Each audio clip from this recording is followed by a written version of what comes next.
Welcome to Wildly Unplug, sharing stories of nature, conservation, and creativity. Discover what develops when you unplug and step outdoors. Courtney, thank you so much for being on the show today. Thank you for having me. I appreciate it. So tell us a little bit about your background and what led you to write the book, Finding a Home. My background is I never thought about writing at all. This came as a surprise in a way.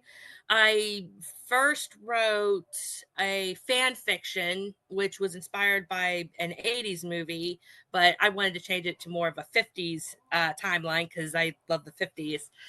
And then I actually wrote a book. And then I thought, oh, a lot of people say we should write what you know. Considering I have a dog and I love her and everything, I thought, okay, I can maybe turn this into a series. So I actually wrote, I think, 3 books before I wrote Finding a Home. And I thought we need an introduction. So that's basically how Finding a Home came to be. It was her introduction to the other series that I had already written. So first I got to know, which 80s movie did you adapt into a 50s? RoboCop. Okay, so cool. Where can people find that?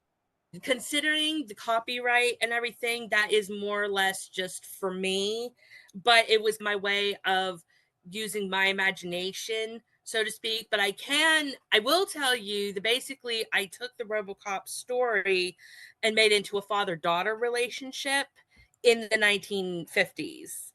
So I am actually quite proud of that. Only a handful of people have read it. But again, with the copyright restrictions and stuff, it's more or less mine. But that doesn't mean I wouldn't love to have it out there one day. I don't know, maybe someone would be like interested in checking it out. But yeah, as of right now, it's private. So did you love that experience so much that you're like you said, I have to write what I know, and you decided to write about your Beagle? The whole writing with the fan fiction thing was really what got me started, because I initially thought, okay, maybe I could do screenwriting. I mean, I've never been to school for it or anything, but I love movies, and I have things like if I listen to a soundtrack, especially, I will build up a story in my head, and then I just had to get it out. But as far as the lady series are concerned, it's the opposite. It was just more or less of, okay, let me see if I can actually write a cute little story about my dog. Now, granted, the stories are more fiction than nonfiction, but I sprinkle a little of nonfiction in throughout the book. So there's a bit of truth from either my life or Lady's life that I put in the books. So, yeah. So yeah, you've got other ones written, but you started releasing Finding a Home first. Can you tell us a little bit about that story? Sure. Like I said, I wrote the Finding a Home. I had it edited, and I had some people read it while it was being edited, and people were like, "Oh my gosh, this is really cute." I actually had a couple parents that I befriended when I worked at a daycare several years ago, and they read it and their kids read it. And this was before the pictures were even developed. And I said, how did they do with the story? She goes, they did good. Even without the pictures, they liked it. And I said, oh, okay, that's a good start. So then I went to finding an illustrator, and I got to find one through Fiverr. But she was really nice to work with, and she would sketch out the pictures for me, and then she would be like, okay, what do you think? And then I would say, can you add some detail here? Can you change this? And she was great. And then we had the pictures all finished, and then I went ahead and self-published it on Amazon, which that was probably the hardest for me, because the actual publishing wasn't bad, but it was getting the whole cover to fit the actual sizing, and I couldn't for the life of me figure it out. And my illustrator was trying so hard to help, and we couldn't get nowhere. So I reached out to somebody else on another group on Facebook, and they were able to fix it to the point where I was able to upload it with no problem. Oh, thank God. Yeah, I've published a coloring book and something else through Amazon, and I totally understand your struggle because like you think you have everything just right and it's, oh, you're outside the bounds, or it's not. Yeah, that is a really frustrating process. It's really cool that you had a group of people that you could reach out to and they help walk you through it. Yeah, people that I met throughout this journey has been really great. That's great. And I was going to ask you too about finding an illustrator. You said you did that through Fiverr. Yes. And did you provide her with copies of like pictures of Lady and what you expected and what you wanted? How did that process go? Yes. Basically, the idea for me is I wanted Lady to look as close to Lady as possible. So I would send her pictures and go, this is what she looks like. This is her color. I want her to be as close to her as you can get her. Now, although people said that the illustrations are really cute, which is a compliment to me and my illustrator, I've had a couple people tell me, okay, they're cute, but Lady in the book looks more orange, whereas your dog looks, it's lighter color. I'm like, I get it, but it's an illustration. Not everything's going to fit. For what it is, it's good. It's just not going to fully match my dog. But I love it if someone looks at the book and looks at Lady. It's, oh, okay, I can see the resemblance. It may not be the same, but I get where the idea is. Yeah, I paint purple and orange dogs. So, Ah, so yeah, that's people really are cool. like, it's not the right color, but I like the style. So yeah, I totally get that too. And would you use this illustrator again for your future books? There's a possibility I would. Very good. So when you were writing the book, how did you come about the process and everything? I know some writers I've talked to like to do post-it notes, or they just have it all in their head and they're able to get it all out. I'm not that organized in my brain. So how did it work for you? Basically, I went on my computer and I used Word throughout the whole process. And I just literally would just type it all up of what I saw in my head.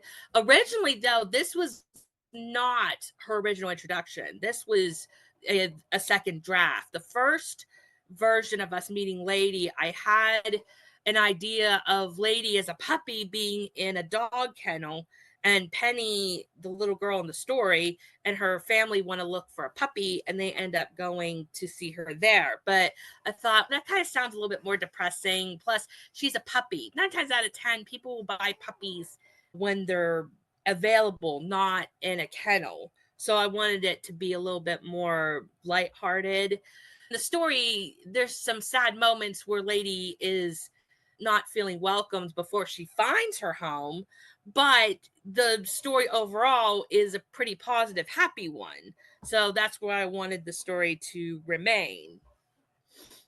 I couldn't help but think of positive when you said that, using the pun. That's great. No, okay. So I totally picture you like at a kennel or something reading the book to a group of kids. Have you done that yet? I have not, but I have gone to one of my local libraries and I actually gave them a copy of my book and asked them if they do readings and stuff. And they said they'd be willing to contact me. I haven't done anything yet, but I'm hoping they'll set something up. Oh, very cool. So can we hear a little bit more about Lady? Like, where did you get her and how long have you had her and what's her personality like? Absolutely. So, the one thing I loved about us doing the podcast today is today actually marks the 7 years that I've had her. Oh Today's our my actual God. launch day. Yeah. Are you guys celebrating? What are you doing? We will be celebrating, but I got to wait till tomorrow. But I plan on taking her to a couple pet shops, which she loves to go to. She's very excited. She's very vocal. She loves car rides. Oh, But if you see another dog, 9 times out of 10, this is so weird. So she does not like dogs smaller than she is. It's almost like she wants to bully them.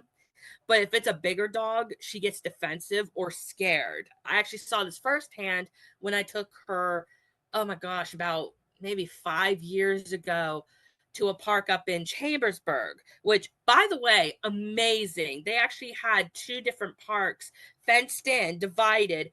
One park was literally for small and medium dogs, the other one was for big dogs. And I thought, oh my gosh, that is incredible. So that is the first park I've ever taken her to. And she had such a blast. But dogs smaller than her, she would get a little bit too aggressive. But dogs her size, she's perfectly fine with. In fact, recently I took her to my local Tractor Supply, and there was an older dog, but around her the same size. And they're both sniffing each other out, but then they were just minding their business. And she was incredible. But if it's a smaller dog, forget it. She wants to just be like, hey, I'm bigger than you. Aw. But she's my baby. Like I said, I had her for 7 years today. What got me to open, the door, so to speak, of me getting her was, for years I had wanted a Beagle from reading the Shiloh series by Phyllis Reynolds Naylor. And for years, all I could just say, I want a Beagle, I want a Beagle, I want a Beagle. When I was working at the daycare at the time, there was a friend of mine, and she said that there was someone in her family or her boyfriend's family at the time who was breeding Beagles. And she said there happened to be one left, and she knew I wanted a female and a puppy. And here it was an 8-week puppy, and it was a female. She goes, do you want her? And I swear, I kid you not, when I first seen pictures of her, she looked like a little hound dog. She actually did not look like a Beagle. She looked like a hound dog. But I was like, yeah, sure, I'll get her, right? That's fine. But like throughout that night, she would take pictures. She let Lady sleep in her bed with her, and she was taking pictures of her. And I'm like, oh my gosh, she's so stinking cute. And then literally the day I got her was actually the day we buried my grandpa, believe it or not. So this day's a happy one for me, but it's not a really happy one for my mom. But Lady actually did help her out throughout that time. But anyway, it was once we got home, that was the particular day where my friend was like, hey, we're here near your house. Can we, can you get her? And I'm like, yeah. And oh my gosh, I fell in love with her. The tininess and her small, and just, oh, I miss her being that tiny. But that's basically how I ended up getting Lady. Aw. And you talked a little bit about how Lady helped your mom out a little bit. Find that, gosh, dogs are so amazing. Like, we don't deserve dogs, and they help us out so much. Is there certain ways that Lady you find has helped you and your family? She helps us by keeping us on our toes. But yeah, she helps. I don't know how I could say this. I just love her so much. I mean, she gives the best kisses ever. I mean, I work late night shifts. Like, I work 5 p.m. to 1:30 a.m. and it's a half an hour away from my house. And every time I come home, she just got her tail wagging and she gives the best kisses.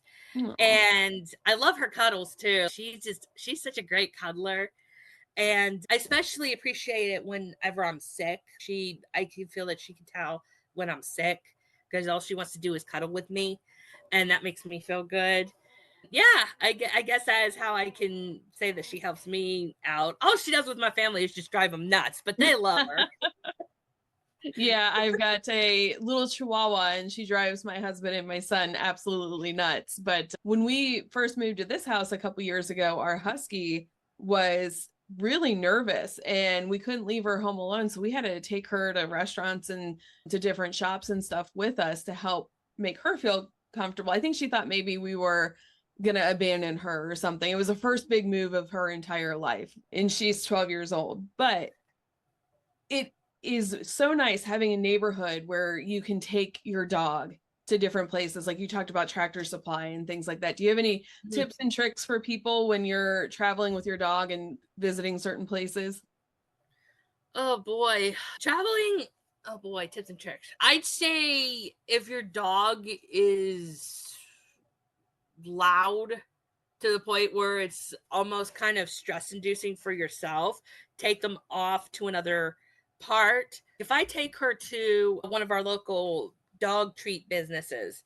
She does well there, but every time there's another dog that comes in, all she does is bark. And that, believe it or not, that actually brings me anxiety, because in my mind, I'm thinking, yeah, this is a dog place. Who's going to care? But in my mind, I'm also thinking, oh, crap, what if they're thinking, oh, shut that dog up kind of thing. So I just try to dilute the situation by bringing her somewhere else where, you know, it's a little bit more calmer, and then try to get her away from the other dogs if, you know, just in case. Like, she doesn't bite other dogs that I've noticed, but the last time we went to that treat place, there was a sweet German shepherd there, and they sniffed each other, and they were very sweet to each other. But then all of a sudden, the lady just barked. So here I had to hurry up and bring her back.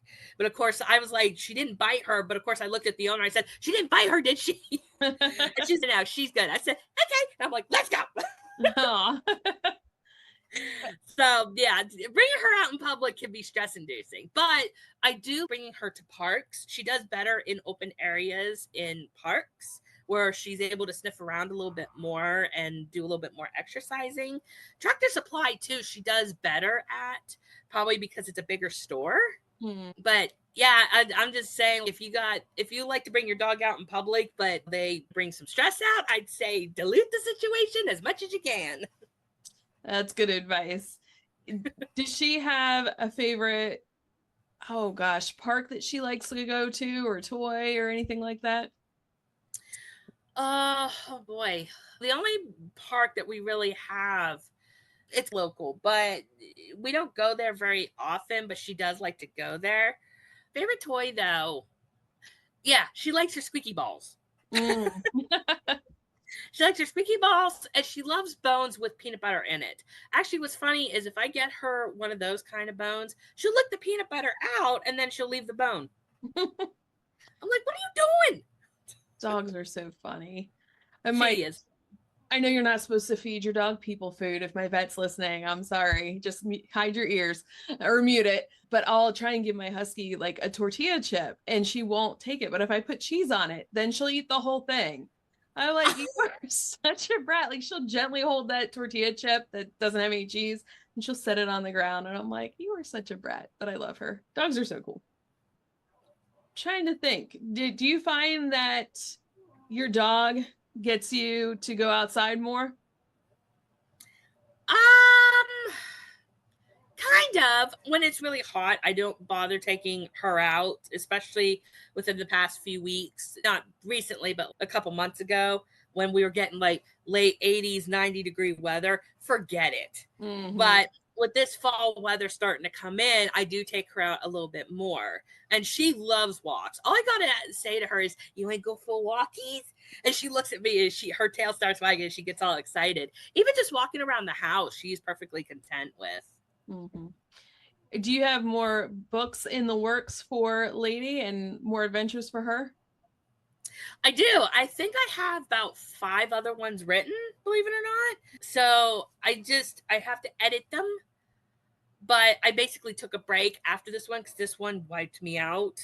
So I'm basically just trying to get it out there, but just taking it one day at a time and seeing where the Lord leads me. Very good. Do you have a favorite spot in nature that you like to go?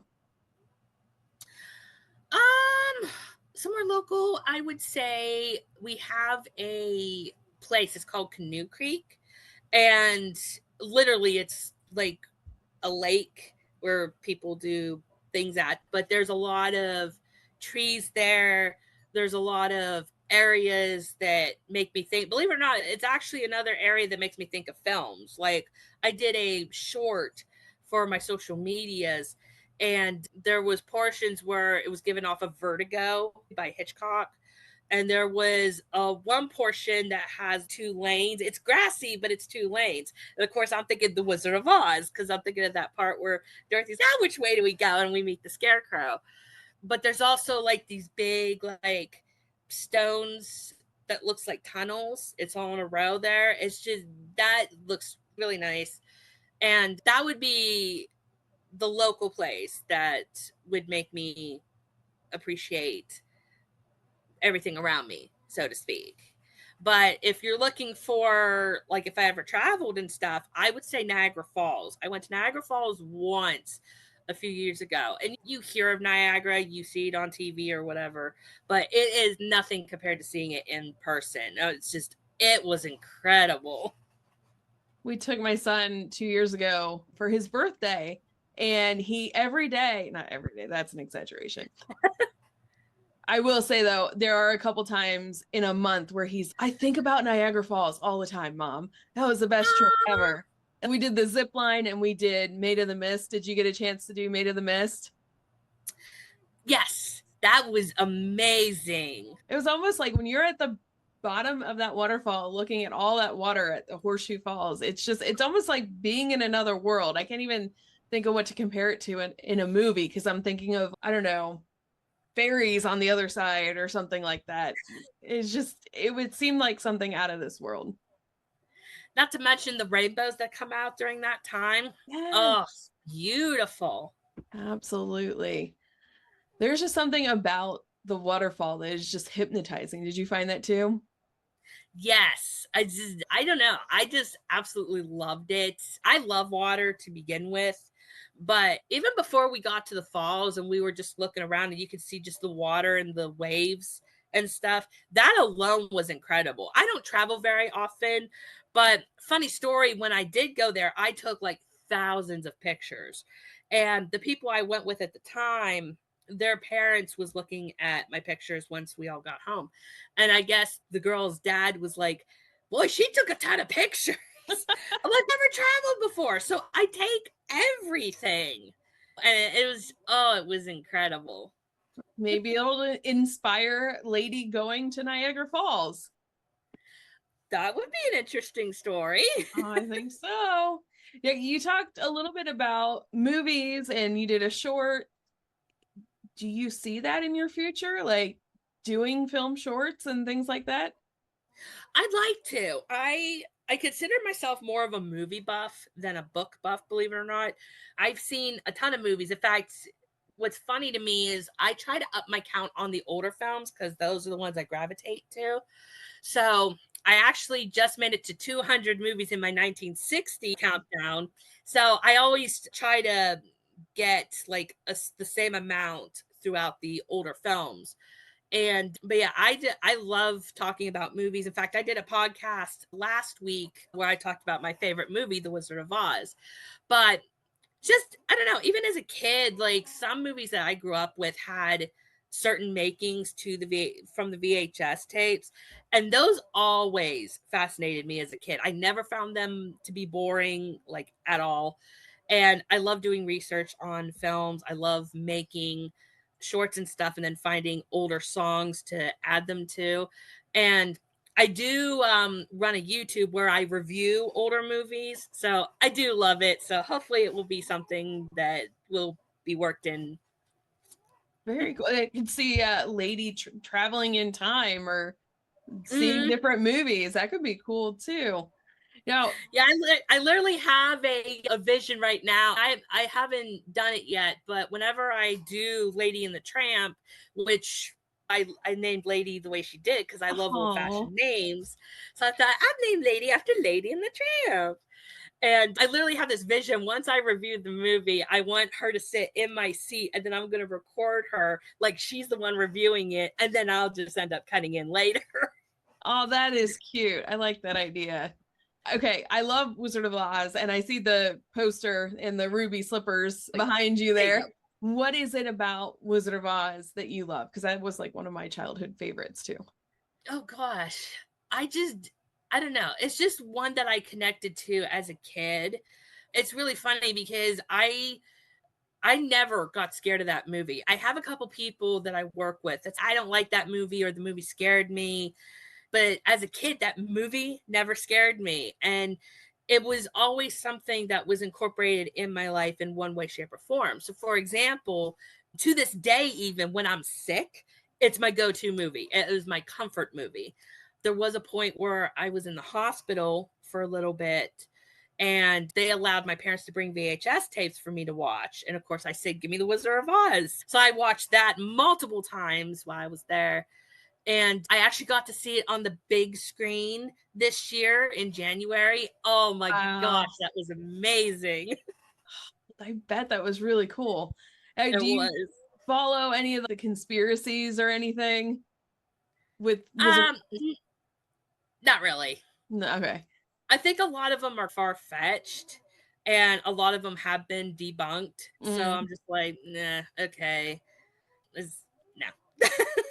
It was just last week I saw it, that rumor about the Munchkin ending things, and it's a crane, and you can clearly see like its wing opening up instead of, I don't know why somebody would think a Munchkin would end it all, but yeah, really. Plus, that would be stupid as part of the director, because if you're a director and you're seeing that, why would you allow that in the film? Yeah, that's a very good point. Gosh, thank you.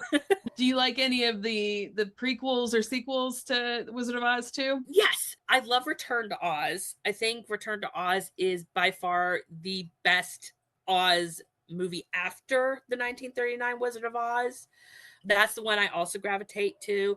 I have seen The Wiz multiple times, but I'm honestly not really a fan of that one. I do love The Wiz live, though.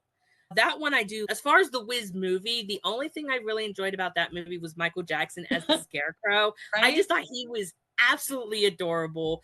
And I also noticed that he had a lot of similarities to Judy Garland. So that actually gave it more of a connection, at least for me. I've seen Oz the Great and Powerful. That one I consider boring, but it's passable. Like, I could just throw it on and literally fall asleep to. It's not something I'm gonna go, oh my gosh, this is an amazing movie. It's just more or less like, it's fine. I do know Wicked is coming out this year. I haven't made a decision whether or not I'm going to see it or not. I'm most likely going to wait for the reviews to come out, see what people say, because I actually do not go to the movie theaters that much. I'm an old soul, so there's a lot of films being made I don't personally gravitate to, I don't have an interest in. But I had a situation last year when Godzilla -1 came out.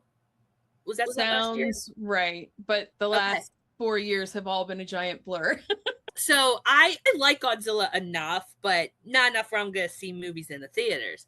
But an acquaintance friend on YouTube and everybody else that reviewed that movie was saying, you need to see it in theaters. It's a great movie. So I thought, okay, I'll give it a shot. And again, the movie takes place in the 1940s. So again, right up my alley. And I went to see it in theaters, and boy, did not disappoint. And I seen it twice. I seen it in color, and then I seen it when it came out in black and white. That's basically where I'm leaning to with Wicked. I'll probably wait for the reviews. And then if there's too much of a middle where people like it, but then other people are like, no, it's not worth it, then I probably won't even see it. I'll wait for it to come on streaming and see it at home. Mm-hmm. If I decide to see it at all. Yeah. I don't know how I feel about that one and some of the actors in that movie, but yes. Okay. Yeah. So while you were talking about 40s and stuff, I had a question pop into my head. What is your favorite Marvel Avenger? I don't have one because I've never seen any of them. Really? I guess they're more newer, aren't they? Okay. All right. Yeah, my brother's always saying, you need to watch the Marvel movies and you need to watch the superhero movies. I'm probably one of those minorities that have never seen a Marvel movie, except for a select few, which was, I've seen the Sam Raimi Spider-Man trilogy, and I've seen the Incredible Hulk with Edward Norton. Oh, okay. And that's literally about it. I caught the tail end of Endgame because my brother and sister had it on one day. But I'm sorry, I also seen the Guardians of the Galaxy, but I also love sci-fi, so that was mostly why I saw those movies. And they're standalone sometimes too. Yes. Yeah. Yes. Because I was setting you up for, is it Captain America? I could totally see Captain America being your favorite just because he was like around World War II and all that kind of stuff. But fair enough. We are almost out of time. Can you let people know where they can find you? Absolutely. So you can find me on my Facebook page, Courtney Lynn Grace. And if you're interested in my movie stuff, I do have a Facebook page, Classics with Courtney. I also have an Instagram page with the same name. And then that's about it. Cool. And can people buy your book on Amazon, you said? Absolutely. You can find it under Finding a Home, The Adventures of Lady the Beagle. And that's what it'll look like. Thank you. Before we go, what is one tip you have for someone that would like to connect with nature? I would say connect it with what interests you. So if you say, are you interested in writing a book? I would say go out and see what inspires you. Same with a film. If I want to do something that is similar to Vertigo, I would go out and find somewhere where there's lots of trees, in similar to that one scene where Kim Novak and Jimmy Stewart are out looking at trees and stuff. Even just by sitting by a lake or running water, I find that to be very relaxing. So I would suggest doing that. Also, if you have a dog, walk your dog. That also helps too. Perfect advice. Thank you so much, Courtney. Thank you very much. I appreciate you having me on your show. And until next time, get outside and see what develops. Wildly Unplugged podcast is a production of Wild Development Studio. The views, opinions, and statements expressed by individuals during Wild Development Studio's productions do not necessarily reflect the views or opinions of Wild Development Studio or its affiliates. Participation in any activities, expeditions, or adventures discussed or promoted during our content may involve inherent risks. It is strongly advised that individuals conduct thorough research, seek professional guidance, and take all necessary precautions before engaging in such activities or venturing into wilderness areas. Wild Development Studio, its representatives, or employees shall not be held responsible for any injury, loss, damage, accident, or unforeseen incident that may occur as a result of participating in activities inspired by or discussed in our content. By choosing to engage with our content or act upon any information provided, individuals do so at their own risk and discretion.